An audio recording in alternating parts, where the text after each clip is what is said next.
महाराष्ट्र राज्य ग्रामीण जीवनोन्नती उमेद अभियानांतर्गत मिनी सरस प्रदर्शनातून महिला स्वयंसहायता समूहांनी उत्पादित केलेल्या विविध वस्तू व खाद्यपदार्थ विक्रीसाठी शहरी बाजारपेठ उपलब्ध झाली आहे। यातून महिलांच्या उद्योजकांच्या आर्थिक सक्षमीकरणाला चालना मिळत असल्याचे प्रतिपादन जलसंपदा मंत्री गिरीश महाजन यांनी केले आहे। डोंगरी वसतिगृह मैदान येथे महाराष्ट्र राज्य ग्रामीण जीवनोन्नती अभियान, जिल्हा ग्रामीण विकास यंत्रणा व जिल्हा परिषद नाशिक यांच्या विद्यमाने आयोजित विभागीय मिनी व जिल्हास्तरीय सरस वस्तू विक्री व प्रदर्शन उद्घाटनाप्रसंगी मंत्री श्री महाजन बोलत होते। यावेळी अन्न औषध प्रशासन मंत्री नरहरी झिरवाळ, आमदार राहुल टिकले, विभागीय आयुक्त डॉक्टर प्रवीण गेडाम, जिल्हा परिषदेचे मुख्य कार्यकारी अधिकारी ओमकार पवार, नाशिकच्या महापौर हिमगौरी आडके आहेर, अप्पर आयुक्त महसूल रवींद्र पाटील, माजी आमदार बाळासाहेब सानप, जिल्हा ग्रामीण विकास यंत्रणेच्या प्रकल्प संचालक प्रतिभा संगमनेरे यांच्यासह अधिकारी उपस्थित होते। मंत्री महाजन म्हणाले की हे प्रदर्शन जिल्ह्यातील ग्रामीण महिलांनी उत्पादित केलेल्या गुणवत्तापूर्ण वस्तूंना व्यापक बाजारपेठ उपलब्ध करून देण्यासाठी महत्त्वाचे व्यासपीठ ठरत आहे। ग्राहकांना थेट उत्पादकांकडून दर्जेदार वस्तू खरेदी करण्याची संधी उपलब्ध झाली आहे। प्रधानमंत्री नरेंद्र मोदी यांनी मला सक्षमीकरणासाठी अधिक पाठबळ दिले आहे।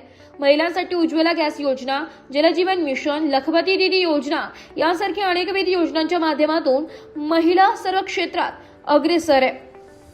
कर्जाची नियमित परतफेड केल्यामुळे बचत गटांना व्यवसायासाठी बँक कर्ज उपलब्ध करून देत आहे। स्वयंसहायता समूहांच्या माध्यमातून ग्रामीण महिलांची उत्पादक क्षमता, व्यवस्थापन कौशल्य व उद्योजकीय दृष्टिकोन अधिक सक्षम करण्याच्या दिशेने हे प्रदर्शन महत्त्वपूर्ण ठरणार असल्याचं त्यांनी यावेळी सांगितलं। जिल्हा परिषद अंतर्गत महाराष्ट्र राज्य जीवनोन्नती अभियानांतर्गत स्वयंसहायता बचत गटांना उभारी देण्याचे काम उर्वरित केले जात आहे। या बचत गटांच्या उत्पादनांना जिल्हा व तालुका स्तरावर कायमस्वरूपी बाजारपेठ उपलब्ध करून देण्याच्या दृष्टीने शासन स्तरावर प्रयत्न करण्यात येतील। अन्न पदार्थांमध्ये होणारी भेसळीमुळे आरोग्यावर अनिष्ट परिणाम होतात, परंतु बचत गटातील उत्पादनातून निर्भेळ खाद्यपदार्थ मिळण्याची शाश्वती असल्याने येणाऱ्या काळात या उत्पादनांना महत्त्व प्राप्त होणार असल्याचे अन्न औषध प्रशासन मंत्री झिरवाळ यांनी सांगितले। महाराष्ट्र राज्य ग्रामविकास विभागाच्या उमेद अभियानातून मोठ्या प्रमाणावर बचत गटांच्या महिलांचे एक सामाजिक आणि आर्थिक बळकटीकरण करण्याचा उपक्रम सुरू आहे। नाशिक विभागात जवळपास 1.25 लाख समूहातून जवळपास 50 ते 60 लाख व्यक्ती या अभियानातून 5 जिल्ह्यांमध्ये जोडली गेली आहे। लखपती दीदी योजनेतून विभागात जवळपास 7,88,000 लखपतींचे उद्दिष्ट देण्यात आले।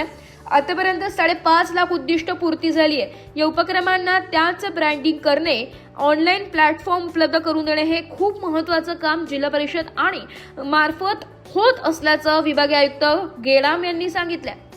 या महोत्सवाच्या ठिकाणी ग्रामीण भागातील स्वयंसहायता समूहातील महिलांकडून उत्पादित वस्तू व साहित्य विक्रीसाठी 145 स्टॉल्स तसेच खाद्यपदार्थ विक्रीसाठी 40 स्टॉल अशा एकूण 185 स्टॉलची उभारणी करण्यात आली आहे।